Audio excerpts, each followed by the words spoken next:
welcome, and this is Youngblood Unleashed and Chris Angel Incorporated. We are here with Buff Bagwell and Missy Hyatt.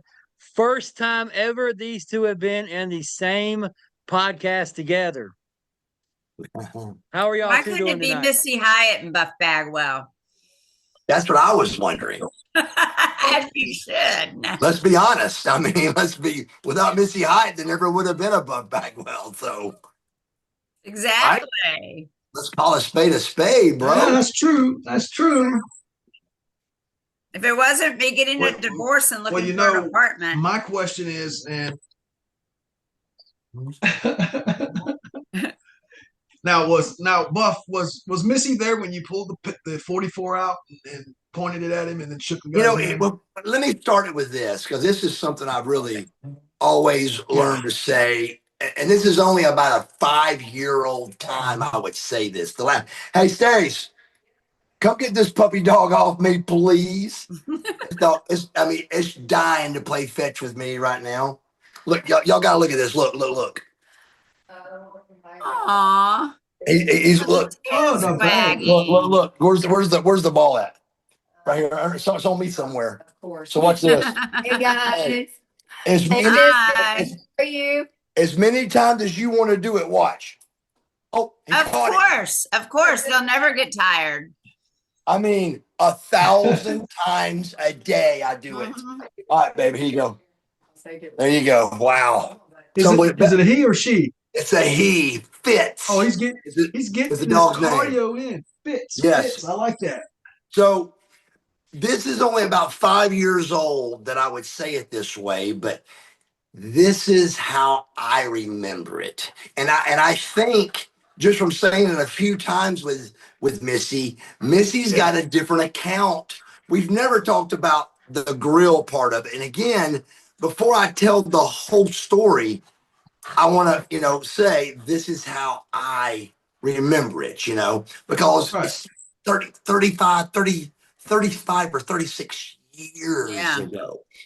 But how I remember it is that specific scene was, I can tell you this, Missy, this is going to blow your mind. I was in apartment 1504, and your apartment was 1505. I don't know how I remember that. How do you remember that? I really don't know that much. I don't know why. It was one of my favorite apartments because, when Poplar Place opened, that was like the top of the line apartments. Yeah. It was there was really nice apartments. And I had a tanning bed in my apartment. I did too. Yeah, we had the second bedroom. The second bedroom I had a tanning, because it was like an apartment, but it had like a study or something, Yes. And I put my tanning bed in my closet in there. Yeah, so the 2-bedroom apartment, one of our bedrooms was a tanning bedroom. Mm-hmm. And because we made a lot of money because, and it wasn't from wrestling, it was because my wife was a dancer at the time. My first wife was a dancer, and so we had a bunch of money, but wrestling was a perfect cover because they think you're making money, but they didn't realize I made no money as an independent. But you were wrestler. doing massage, weren't you doing massage? When I met you, but it wasn't lucrative because right at the time I met you, when I tell this story, the way I tell it is, I went to the Atlanta School of Massage, and it was $10,000, 10 months to go to the school.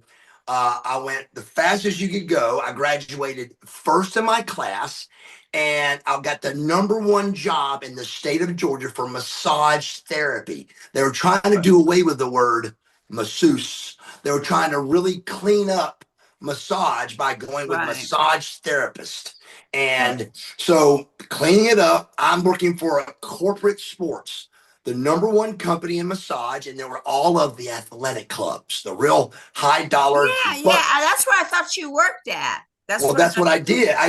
But again, so I walk in day one of that job, and a woman comes into the room. She takes one look at me, and she turns around and walks out.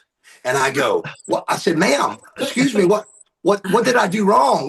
I'm 18 years old, guys. Yeah, 18 years old. Yeah. I've got no idea why she walked out of the room." And she goes, "There's no way I'm letting you massage me." And I'm like, why? And she goes, and from that day, I didn't realize it, but I was going to hear my husband would kill me. I may have some fat on my back. I may have a bump on my back. I realized right then, I heard then, but I didn't realize it, that it was over because women were going to be insecure about taking their clothes off in front of me. And I was thinking I wouldn't have been. Exactly. Well, hear me out. Like, really? You're my masseuse? Right. Absolutely. Hey, that's what my family and me banked on. We thought for sure a kid that's in good shape, that's a good looking kid, it would have been a lucrative. I remember being at school and seeing the guys come in that were pasty white, skinny as rails with tie-dye piece shirts on, sandals, and I'm thinking. And they were vegan. They were vegan. Yes. Right? Yeah, they no protein in sight. And they were like, they go, I'm thinking, and they're making money. I'm thinking, I'm gonna make a killing at this. Right. And I was wrong, brother. I was wrong. So I had gathered, so I've been doing this for about 6 months after graduating. So I'm a year and a half into massage therapy, and it's hit me that it's not going to work. And I've just spent 15 or 16 months, $10,000 doing this. That's a lot of money to go to school back then. 35 That's like years 20 ago. grand now. 35 years ago. So it was a lot of money, and I was devastated. I go to the pool to just lay out, and I'm very depressed that day. Here's where I think our stories mix, but again, this is how mine remembers it. I see you at the pool, Missy, but I didn't talk to you at the pool that day. I don't remember. So I remember this way. I saw you and I thought, man, that is a good looking chick. So, well, thank you. The day goes on, and as I'm coming back to my apartment, I see you moving in across the hall, and I think, that's kind of ironic. How ironic. But when we finally talked, the story was that you saw me at the pool and told the agent to move you beside me. No, what happened was, how I remember it is that we were on that little cart, the golf cart, and she's showing me the apartments. And so you're washing your Mustang, and you had on these shorts and no shirt, washing, and I'm like, whatever apartment is beside or across from him, I want it if it's available. She goes, well, as a matter of fact, the apartment across the hall, I want it. She goes, do you want to know anything about it? I don't care. I'll just take it. It could have been a 3-bedroom. It could have been it could have been a studio. I don't know. I was like, I'll take it. I mean, me and my sunbed and my clothes were moving in no matter what, No matter what. So Missy comes. So then that night, knock at the door. I look out the eye hole and I'm like, it's that girl from the pool today. She comes in and does the old, hey, I'm Missy. I work for WCW. What is that? That's World Championship Wrestling. Do you know about wrestling? And when I tell this story, I say it because I hate the answers I gave Missy are the answers that I hate to hear. And I used to watch wrestling, Right. When I was a kid. I watched it when I was a kid, and I know Dusty Rhodes, and I know Ric Flair, and Tommy, all that stuff, Wildfire Tommy Rich, and all of that. We'll see. But my first wife, her mother was great friends with Tommy Wildfire Rich. Oh, really? And I don't know if you know that, Missy. So after you, I tried to get to Tommy, and he blew me off, and that's when you started helping me. But so Missy says the whole thing, and I said, Missy, there's no money in that. And she goes, our lowest paid guy makes $100,000 a year. And I said, tell me more. So she tells me, I remember that. She tells me more. And at this junction, wrestling's not working. We're depressed. I'm depressed about that. I'm like, I am now 100% going to be a professional wrestler. And Missy sends me to the WCW. There wasn't a school then. There was a warehouse in Griffin, Georgia, that Jody Hamilton and Sarge Parker, Buddy Lee Parker, they ran this little dungeon place. And it's just a ring set up. No, I thought I got you trained by somebody else. So hold on. So Okay. first I do this. I go down.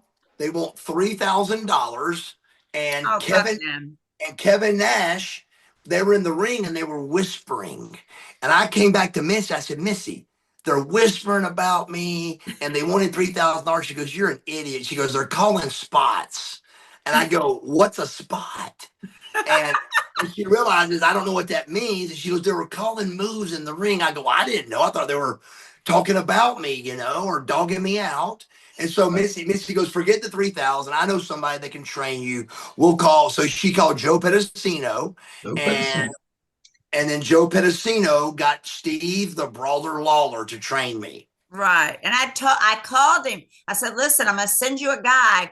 If he's got it, he's got it. Get him in the ring. See if he's got timing. See if he's, because either you got it or you don't when you get there. Yes. Yeah, that's true. Don't work him for money. Don't tell him it's going to be $3,000 a month or $3,000 for school. Don't work him for money. Just, let him get in there and see if he's got it or not. And that's all I really did. And you did the best, and then you showed me one of your videos. And that's what I told you to put a video together because it was good. I was really impressed. Right. And I didn't know this at the time until I know now, but what Missy said is so valuably important. It's you truly either you got it or you don't. And I remember it was 3 days of working out with Steve and he goes, look, man, you've got this. Let me show you a few things.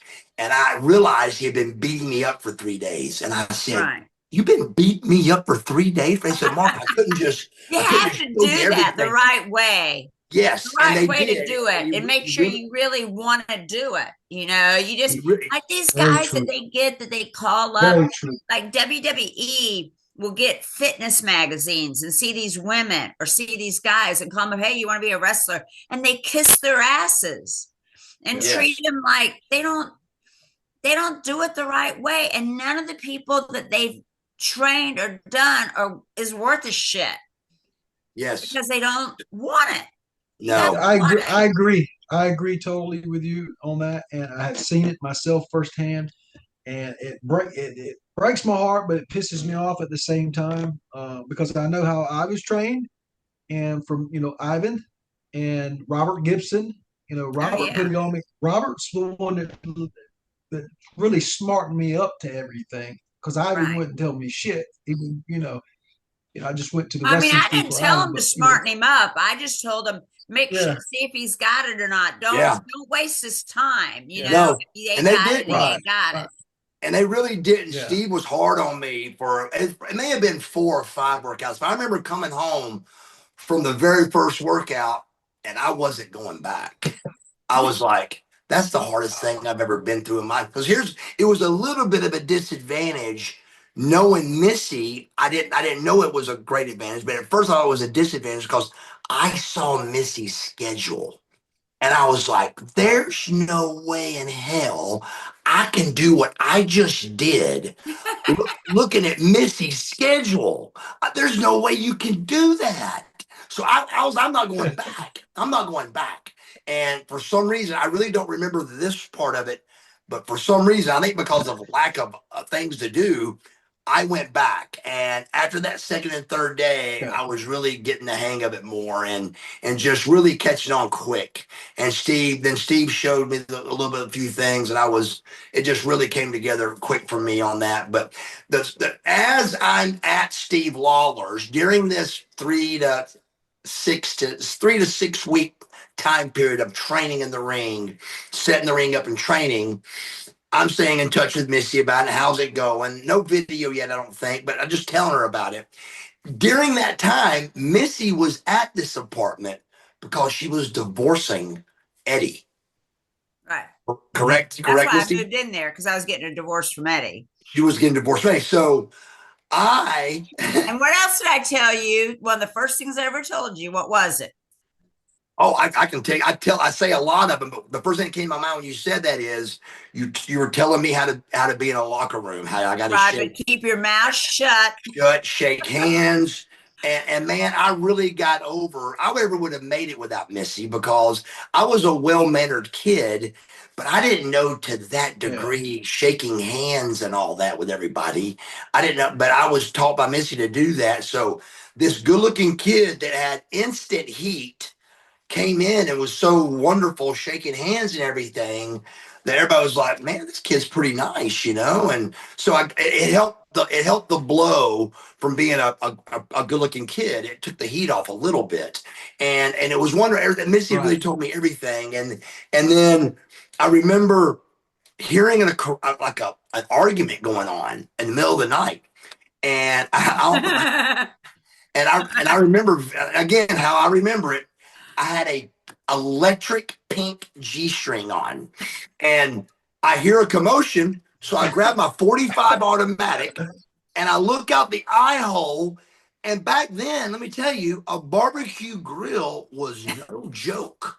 I mean, buddy, it was expensive Yeah. and all. So Eddie or this person has a barbecue grill in the doorway. Missy's got the prongs at him, and he's got a fork or something. I step out with a 45 automatic and I go, "Hey, what's going on here, man?" He And thought it was Eddie my Gilbert, grill. He thought it was my grill. That's why I yeah. did that. And he turns around and I go, I had to switch hands with the gun. "Hey, Eddie, nice to meet you, man." Because I think I was wearing his boots, wasn't I? No, you hadn't worn his boots yet. That was in the Okay, ring in Dallas. that's But I'd right. given That's you right. his boots. So now you got to think about this. So I pull the gun on Eddie Gilbert, but then tell me the Atlanta Falcon that came walking out. Oh, yeah. Bill Fralick. Bill Fralick. I Yeah. always forget his name. And here comes big Bill Fralick walking out of the apartment. And the cops show up and I think they arrest Eddie, don't they? No, they didn't arrest Eddie, but they made him leave. Let They him made him leave. Okay. leave. So 2 or 3 months from that day, I have to wrestle Eddie Gilbert in Dallas, Eddie Gilbert. Texas. And you're wearing his boots. And I'm wearing his boots. And I go, "Eddie, are we cool about pulling the No, gun?" you got in the ring. And that's what happened. He locked up and he looked down. He's like, "You're wearing my boots." And you're like, Missy gave them to me. I don't know where she got them, but she gave them to me. He's like, "You're wearing my My boots." boots. Damn. So instant heat, of course, and it was in a TV title match or something. It was a big deal at the time, and it was just Right. crazy. But that was the last time I saw Eddie, you know. And but it all just was crazy how much it came together. I remember walking into that global company in Dallas, Texas, and the first thing I saw was a baby face and a heel were talking. And I walked up to those guys. I said, "Wait a second, whoa, whoa, whoa." I go, "You mean to tell me y'all can talk before going to the rink?" And they go, "Yes, where have you been?" Brother, we have been calling it in the ring at Yeah. Sparkle skating rinks and looking like idiots for a year. Yeah. My match went from being horrible to pretty doggone good in one match because of being able to talk to the guy a little bit because we had almost got pretty good at being bad, if you know what I Now, mean. let me tell you something. Yeah, I got you on that. You are talented if you can call it in the ring. All this bullshit about going over all your spots beforehand. Yes. When I sit in the dressing room now, I'm in fucking total shock and amazement. I'm like, these fucking jabronis could not call a match in the ring if they had to. We Yes. never in UWF, especially UWF, never saw the baby face. Never. The referee came and gave you the finish, or the agent came and gave you the finish. You would send a couple ideas of some spots through the referee. Yes. and then you called it, the heel called it in the ring. In the That's ring. the way it should be done. And Absolutely. this whole, and it all started because of friggin' what's his name? Randy Savage started doing that. And he's the one that started doing that. Really? Yeah, Wow, I Randy didn't know Savage that. is the one that started. Let's go over some spots, brother. Yeah. He's the Yes. one- Yeah. That's my Randy Savage imitation, which sucks. It was But very I'm good. just saying, it's a shame. It's a lost art. And what happens is that people do it. And I'm with my girlfriend. We're at a WWE show. Paulie got me tickets, and so I take her. She's never really gone. She's seen it on TV, but she's not a fan. They miss a spot. They do it again, and she looks at me. She goes, "Did they just mess up and do it again?" I'm like, "If she can figure it out, Anybody can. everybody Yeah. can figure that out." And it looks stupid. It looks like it's a work. Yes, Yeah. absolutely. But what it really had gotten, we had gotten pretty good at calling it in the ring. We Yeah. and it wasn't special to me yet until we got to Global, and then I saw him talking, and then my match was significantly better when it was Barry Horowitz. We went over two things in the match. He called it in the ring, but we knew like a little comeback spot and a little Right. heat spot. Well, yeah, you That should was know it. that. You should Yeah. know that. Yeah. Sure. And we went out and had the best match of my career at that junction. And it was Barry Horowitz, and he was a great worker and all that anyway. But I just remember thinking, wow, how these guys caught in the ring, but these guys are in the locker room. I can't believe it. So, but yeah, that was the whole thing, man. It was crazy. And the WCW thing, it was like, I really think it was 10 minutes, but I'm sure it was a couple of days. But I got a phone call that Global was over. And I swear to you, my mind remembers it like hang up, ring, WCW. And I swear, I don't think I really, if I had to really guess for $1,000,000, I would say it was 4 hours. But I think it was 10 minutes. I really do. That's I hung awesome. up the phone going, what am I going to do? And then the phone rang and I said, hello. And it was, hey, can I speak to Marcus Bagwell? And I said, this is him. This is Magnum. And I go, Magnum who? And I wasn't, it's really rare that guys get in this business and they're not wrestling fans. And I wasn't a big, like I said, back as I was a kid and all that, but no birthday party as a wrestler, no dress up like Halloween. I just wasn't a big fan of it. And I loved pro wrestling then and now, but I wasn't just I didn't want to be a wrestler. Most guys wanted to be a wrestler and they Yeah. became wrestlers. And Missy's the one that told me that. And so I remember playing along in locker rooms like that's what I was also, but I wasn't. I really wasn't from the heart a wrestling fan. This was an opportunity that I was good at that I could make money in. And from there, I learned to love the business because of respect. But it was something that I really just didn't love in my heart from the beginning. I just did it because I needed money. And then I learned to respect and love it. But I remember. It's kind of like stripping for me. Yes. Same Yeah, thing. it is. I needed It money. really is. I needed really money, is. and then I came to love it. Yeah. Then I was making that Absolutely. money. Yes. I agree with you, Missy. Yes.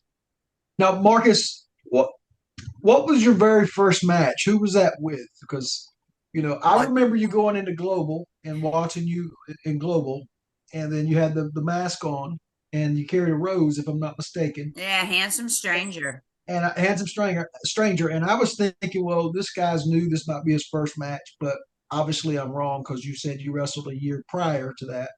Right. Who was your first match with? First match ever, I don't remember. I would guess maybe Steve Lawler, probably on a TV. He's who trained me. It was probably Steve Lawler on just to see Missy's really good friend. What's her name? Bonnie Blackstone. Bonnie Blackstone, and Bonnie Blackstone. her husband was my first boss. He's who named me. He named me the Fabulous Fabian. And I didn't know where that came from, but there was a singer named Fabian that they thought I looked like. Right. And so Joe Yeah. Pedicino named me the Fabulous Fabian, and I came up with it. Missy helped me think of some cool outfits and got me his boots and stuff. I wore his boots and, Eddie's boots and stuff. And I was just trying to think of some cool stuff, and she helped me with picking out outfits and stuff. But really, with the WCW thing, I don't. As far as the first match, my first match at WCW was Rip Rogers. Okay. It was Rip Rogers. That was my very first win on WCW television, and It was a live show. well, no, it would. So again, that's the first TV win. So my first TV win ever for World Championship Wrestling as the rookie, Marcus Alexander Bagwell, was against a guy named Rip Rogers. Rip is a great guy. That was your debut. That was your debut match, correct? Yes. Okay, I got you. All right. Yeah.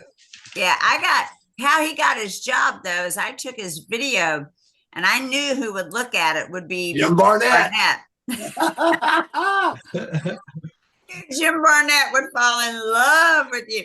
So I remember going into the office with the VHS tape going, Mr. Barnett. He's always like, oh, Missy, are those Ferragamo shoes you're wearing? I'm like, well, Mr. Barnett, as a matter of fact, they are. Oh, I just love your style. That's how he was. That was That's my Barnett imitation. If we do a few more people, I might have imitations of them too. But anyway, so I said, I got a guy I want you to look at. And I made him watch it. I sat in his office because he had a video because people would send videos all the time. Yeah. And I sat in his office and I made him look at it. And I knew right what he was thinking. Oh, you're wonderful. I can't believe you found this young man. So I gave him all his info, gave it to him. So I don't know what happened after that because, I wasn't privileged to what happened after that. But at least he got called. And I remember him getting his first contract. Should I sign it? And I was just, shut up and sign it. Yes, absolutely. And remember, somehow, I was just like, shut up and sign it. Yes. And you're making more money than me. Well, somehow a rumor got out that the WWF wanted me. And Missy was like, I don't know if you remember, Missy, you're like, just don't say a word and just sign it. I'm like, because it was like I think the very first contract was like $100,000, and I was like, yeah. Missy, and she goes, Mark, that's sign it and shut up and sign it. But the reason I got offered the 100 was because they thought the WWF was interested in me, and I hadn't talked to the WWF, or I barely knew who they even were. It was called the Sheets. The Sheets. Yes. I love it. Sheets, yeah. And so I was up and rolling, brother, at $100,000 at 20 years old. Man, that's quite a bit of money for a 20-year-old. Let me tell you something. People may not admit this, but $100,000 right now is a lot of money a year. It's a lot of money, yeah. Yeah, a lot of money, for a brother. 20-year-old kid. Yeah. Back then, that was like making 170. I mean, Google it. You can see what $100,000 and what 19 was it 90? 1990. 89 or 90? 1990. What is the value of $100,000 from 1990 and today, 2025? What's the value? Here is information from Inflation Calculator. Oh, that would be $247,000. That's a lot of money, brother. God. Yeah, that's a lot of dough. That's a lot of money. Yeah, yeah. It shot up 125,000. So yeah, that's a lot of money. Wow, that's impressive. This is a good. I got a good question for you, both of you. Your very first paycheck when you signed with WCW, if you can remember, what did you buy with that very first paycheck? If you can remember, what was the one thing you had? I remember. You go, Missy. You know what? With WCW, I had my first paycheck ever from World Class. It was $50. Class. $50. Yeah. But for WCW, well, I worked for them when it was Crockett. Then I came back in '89 and WCW, Correct. and I was Correct. only making $50,000 a year. With Crockett. No, with WCW. Hold on one Turner. second. Hold on one Go second. ahead. I'm sorry. So I You're don't. fine. You know what? I can't imagine what I had bought. To be honest with you. Hold on, it's my boyfriend. Hey, honey, I'm doing a podcast right now. Oh, he hung up. Okay. Sorry. But Okay. you know what? To be honest with you, we were moving from Birmingham to Tallahassee. So I don't know. I probably paid bills. Who knows? I didn't buy anything special. Yeah. No Gucci. I bought a two-tone Submariner Rolex with mine. Oh man. That's nice. Yes, it was. I think it's $7,500. I walked into Mayor in Berkeley with a platinum American Express card that I still don't know how I got, but I got a platinum American Express card. And back then they used to send a Mont Blanc pen with your card and a nice pen. And I got that platinum American Express card, and I had a white Daihatsu car that we had somehow. It's called a Daihatsu, and I drove that car to Macon Television, and it was Augusta Television. I get there and I was off, and I drove from Augusta TV straight to Mayor in Berkeley at Lenox Mall. Walked in and paid $7,500 for a two-tone blue face Rolex, and I had that. That was my favorite thing for 10 Can I tell you years. That was my something? favorite You know what watch. I bought when I was dancing was a two-tone blue face date just Rolex. I still have it. Wow. I love those. Are beautiful. Yeah. I can't see Yeah, it. mine got That's why I wear stolen. this one. I can't see the small one now that I'm old. I need a big one. So somebody stole yours, Marcus? I lost my Rolex. Please don't tell me you lost it the way Eddie lost his. Absolutely, I did. Well, I'm not sure how he lost his, but mine got gone by just, it got stolen. Yeah. Yeah. Okay. Bad luck. Hey, not the same way? Is it not the same way, Missy? Tell you later. Got it. All right, Jesse, it's on you, I like brother. it. I know you got some Were there questions for me. ever any discussions or talks with you managing Marcus, Missy? No, never. I was thinking at that time I was doing the announcing with Jim Ross. Yeah, you sure were. And you were very good at that too, by the way. Thank you. I love doing that more than anything. I love being an announcer. I love doing the interviews and stuff. I hated I love managing too, don't get me wrong. I like to but fun is managing, but what really that's easy to me, managing. But what really makes me want to do better and works me and makes me think is doing the interviews. Yes. I love that. I forget, I don't know what the word I'm trying to say, but it makes me challenges me. That's it. Challenges me. There you go. Absolutely. I got you. So Missy don't know this, but one of my best matches ever. And I can't believe they didn't do more with Missy and me. They could have done a bunch of cool stuff, but they just didn't. But she was managing one of the best matches I've ever been in my life. And she was managing the Nasty Boys. Oh my God. And they were one of your best matches? Ever. Me and Too Cold and the Nasty Boys had some of the best matches ever. Yeah. Me and Scorpio were really a great team. You guys were a great team. We had a bunch of great matches. We were the tag team of the year that year. And I saw this kid in Tallahassee Championship Wrestling, this black kid, and I told him, I said, you need to watch Too Cold Scorpio. He's like, who? Yeah. I wanted to bop him in the head. I'm like, You need to go on YouTube and watch every YouTube Too Cold Scorpio you can get your hands on, because he had that look and he Yes. could do the flying. He had that flying stuff. Yeah. Yes. Too Cold. And So you guys were great. we really had a good, and looking back on it, I really felt like I was the energy behind every other tag team I was a part of. But I can't Right. believe I was too young to have the energy behind me and Scorpio. But I'm Right. the one that thought of our tights and stuff. But why didn't somebody give us a name?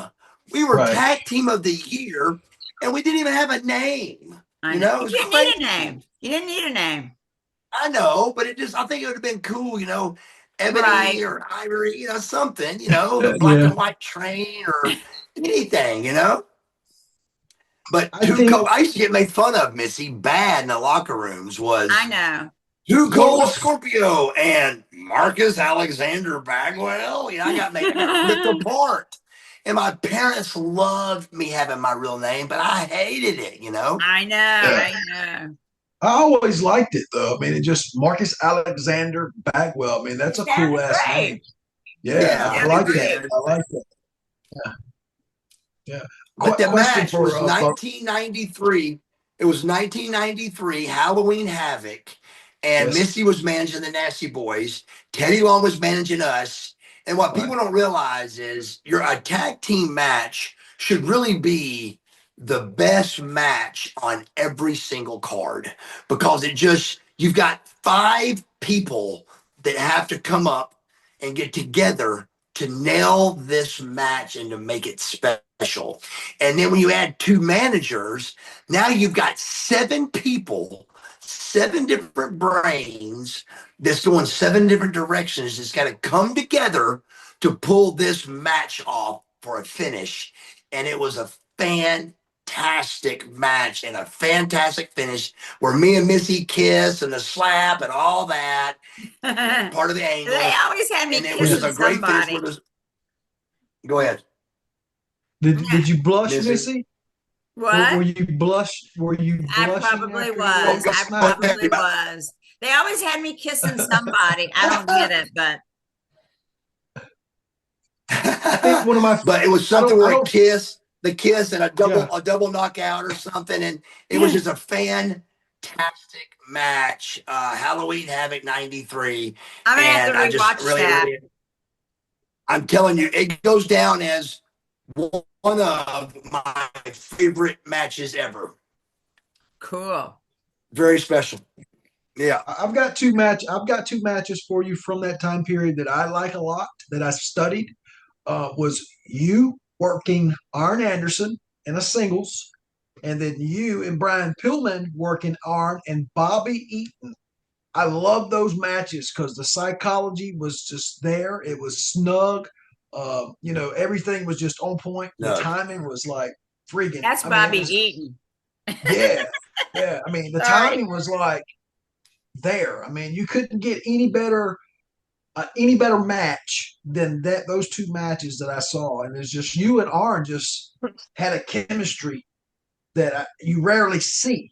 Yeah, You know, it's hard, man. It's hard to find yeah, that. yeah. Even with me and Pillman really, we went out on Clash of Champions and wrestled Tracy Smothers and Terry Taylor.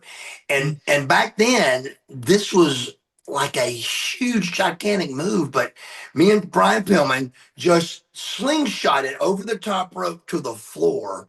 And that was considered high Yeah. flying. But Yeah. we didn't practice it. We didn't go over it.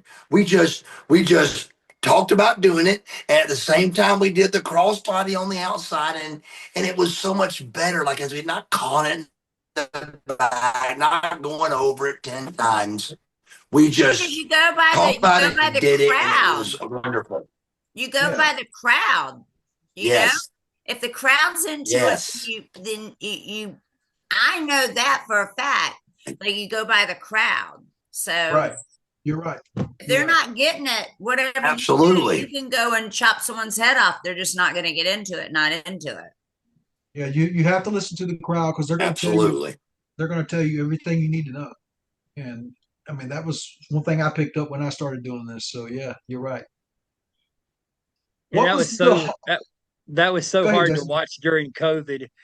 Uh, to see those guys in the ring trying to work with no crowd, and I'm sitting there going, Yeah, these matches are awful because they have nothing to feed off of. right. Right. Well, now matches are all so scripted anyway. And AEW, that poor guy that owns it wants 5-star matches. I feel so sorry for that locker room. Oh yeah. I do too. I I do too. definitely do. Yeah. That's a tough locker room for sure. Hey, it's not wrestling anymore. I mean, I don't Yeah. know. They call it wrestling, but to me, honestly, it's not wrestling. It's not. And I just don't like that Got us avenue. old timers sitting around, us old timers talking about it. Back in my day, it was like and I remember Bronco Lubitsch being back there, and I was Bronco. like, I'll never be like that. Now I'm here on a podcast going, it's just not wrestling anymore. Yeah, back in the old days. Back in the old days. I remember going and seeing Tommy Rich in a match in like a warehouse down in South Georgia somewhere. And I looked over at Tanya and I said, I will never do this. That's so good. I said, when it gets to be like this, honey, I'll never do it. Mhm. Oh my God. You know, we're lucky now though, Mark, because we've got autograph signings to do. Huge. And We never this is saw a this funny, coming. I'm going to give you a funny Bagwell story. Come on. This is a few years ago. This has been, oh my God, how many years ago has it been? When I say a few, it could be like 8 because time goes by so fast when you get old like me. But Bag was there. He just had shoulder surgery or his arm or something, but he had it in a sling. He was taking it off the sling. But we're doing an autograph signing. I don't know if it was a WrestleCon or what it was, but Mark's there. He's got baby oil all over him. I think he's figured this out by this autograph signing. But he's like, Missy, no one's want my autograph. And I'm like, dude, 98% of them are men. They don't want their autograph with you with all that baby oil all over you. There you go. I finally tried to figure it out. And now, have you got it figured out? Just go I there. did. I figured it out. I love it. That had to be, how many years ago was that? 8, 10, maybe? I don't know.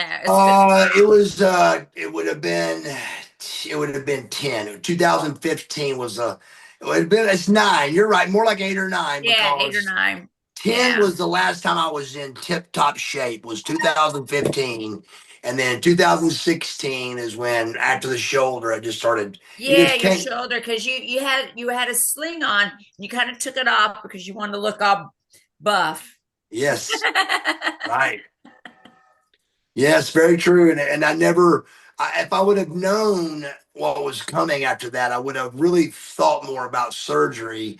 But the doctor convinced me that I could get my body back. Mm-hmm. And it was day one of me never looking like Buff Bagwell ever again after that shoulder. Oh, that's a shame. They want to put a shoulder in me, do a replacement shoulder in me, but I'm doing the peptides. Yeah, try to find it if you can. I'm doing peptides. I'm not doing shoulder. I got a barber. I can't do 4 to 8 months. Yeah, that's crazy. Without cutting hair. Right. Are you taking the TB 500 and BP? Yeah. Well, no, the 157 or 147 or something. 157, yes. Yeah. You're on. I just got 2 bottles. So yeah, you're doing the right thing. Trust me. Now I'm going to tell you a trick. Now, did they tell you how to reconstitute it? Yes, ma'am. How you put the needle in to the side and let it go very slow because you'll mess the very peptides slow. Let it run. Huh? Because you'll destroy the peptide, the powder. Yeah, if you just stick it in there. So when you take the 2 cc's or 1 cc or whatever it is in the syringe, take that needle off, put another one on, stick it sideways that the saline hits the side of the bottle and let it just drip down. Do it real slow. It's amazing you know that because I'm friends with a lot of bodybuilders, if you know what I mean. And right. Well, they Remember Oh, the no, day Flushing that we that had to runs get the peptides. That can, I mean, it doesn't run it, but you don't get as much. the potency drops. Yeah. The efficacy doesn't, it drops a lot. Correct.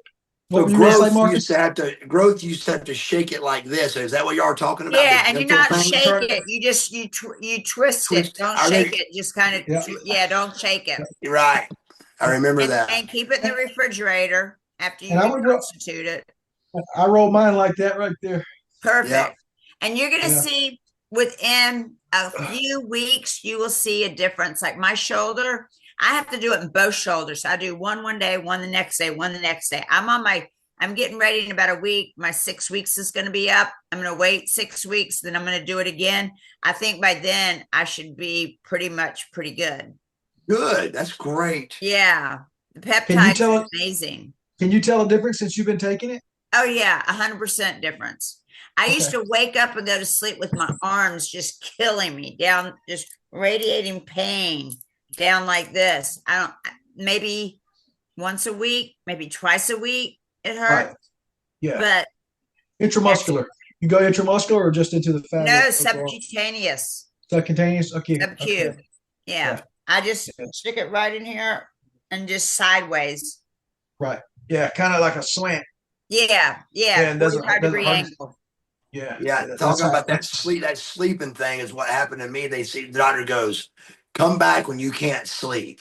And I went back because I couldn't sleep, and there wasn't any peptides. At least I didn't know of any back then, Well, So- the Talking about with reason your why shoulder. peptides, they don't want them. They're trying to get them by the FDA, but the FDA won't approve them because you know what? It'll put a lot of business. It'll put a lot of doctors out of business. A lot of doctors. Sure it will. Sure. Yeah. Because I was doing cortisone, but they told me one day the cortisone's not going to work. And when the cortisone doesn't work, you got to do a full shoulder replacement. When they were showing me the X-ray of how they have to cut and do this and do that, I was like, Yes. and then it only lasts 15 years. What am I going to do if I last 15 years? Do it Have you again. thought about? And mine's 9 years old. Have you thought about stem cell? Me? Yeah. Both of you. It's expensive. Isn't it like crazy expensive? It's like you got to go to Panama to get it done, and it's 10 grand. 10 grand. I mean, $10,000. I got that money. It's crazy. I ain't got no 10 grand. We'll get the money. We'll get the money.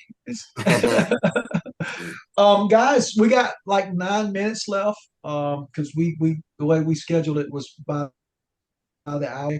Okay. But I got one question I want to ask Marcus and you. When you first got into the business, and I'm asking this question for the people, the young guys, the young girls and guys that are coming up now in the business, what was the most difficult thing for you guys, and how did you overcome that difficulty as far as being in the business, learning the business, and trying to be a part of that world? Go ahead, Missy. Why are you gonna make me go? You go. Because I'm not sure the Think answer. about this for a minute. I needed to also. I'll go at it here. So, Take your time. to be honest with you, my answer is going to be what you probably wasn't expecting. My answer is going to be this felt like home to me. There was nothing I felt like I needed. I had the best pre-coach ever, and her name was Missy Hyatt. And I had 2 wonderful parents that had me a pretty good, well-mannered kid anyway. And those 2 together, it was like I was an athlete anyway, but I was at home in a WCW, a wrestling locker room. I felt at home in it because I was a good kid and I was a good wrestler and I was good at this business. So there wasn't really anything I was hoping for or wanting. It was just a matter of let me, hone in on all of these skills. And I think I can be, one of the top best 20 It wasn't the top best wrestler ever by no means, but I think it could have been at that junction with the age and everything. It could have Right. definitely been the top 20 best wrestlers of all time. And that was, thank you. And so really there wasn't anything that I was digging for or hoping for. It was just I just wanted to hone in and get better at all of it and just keep it going, you know. And what I didn't know that was attached to me barely, but I didn't know it, was a drug addiction of pills that we really used to laugh at drug addicts and laugh at that kind of stuff because we were different. We were pro wrestlers and we knew what we were doing, and but we but I didn't. Almost, no, I'll say it the right way. We didn't know. We didn't know. And so that would have been the only thing that I wish I would have known, but there was nobody to tell me because everybody was doing what I was doing. Everybody. Yeah. So there was nobody. And I mean, there were some guys not doing what I was doing that was B and C level, but at the A level, everybody I know was doing it. So, but we were doing it even better because we were staying in shape and doing it. So we were doing it right. We said we're the ones that are doing it right, brother. We're going to the gym and we're training and we're tanning and we care. But man, it was just, we didn't know. What's that word? What's that word for they call the addict? The addict that they can do it, you know, that has a job. Functioning, yeah. Functioning, yeah. We were functioning. Highly functioning addicts. Highly functioning. Yes, we really were. I mean, we really thought but I remember, I'm not going to say the name, but I remember when the beginning of the end for me was the person I was training with would not let me do a protein shake after we worked out. He showed me this other way of doing it. And it wasn't right away, but it was the beginning of the end when he taught me that after the workout, you went into a buzz. And I stayed at that after workout buzz. That was the end for me. It just wasn't right away, but it was slowly the end of me till 20 years later. I was still aiming my buzz for after that workout. And that was a huge part of my addiction. And it worked for me the first few years that after the workout, you get a little bit of buzz and you get your meal in and okay, rest of the day, I'll keep going. But then that buzz just got longer and longer. And then there's no way to keep a hold of it no more, man. It was the beginning of the end. But the person I'm talking about would literally grab my protein shake and throw it out the window.